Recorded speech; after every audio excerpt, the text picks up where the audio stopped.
They're called massage parlors. They're basically brothels. The girls came out and presented themselves. Johns would come in and they'd choose a girl and they'd go back into the room. Pimps aren't allowed to hang out in the parlors. And there was a rule. You don't want to scare the clientele away. And, the money was going to come to them anyway. They had a deal in place. But what happened was the pimps sort of feel like, what am I doing here then? What's my reason for being if I can't run women? That's very interesting for Cece's character and the other pimps, in terms of status. I mean, where do we stand? They're really kind of ineffective. We becoming extraneous in this whole situation. The money's still the money, but the pimp, who the fuck is he right now?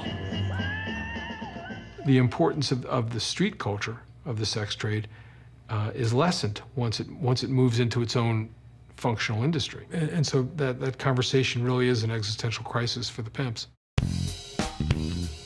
We knew about Boys in the Sand. It's a really art house, gay, pornographic film. A lot of people don't know it, but Boys in the Sand preceded Deep Throat. It ran for a good long while. It didn't get rated, so that was an incredible moment, and I think in some ways, a lot of people, including the mob, raised up and said, that thing's still running? The culture of gay pornography really was a political statement. Heterosexual side, it was still just dirty pictures with a lot of talk about freedom around it. But there was something different there, and it's sort of an interesting counterpoint.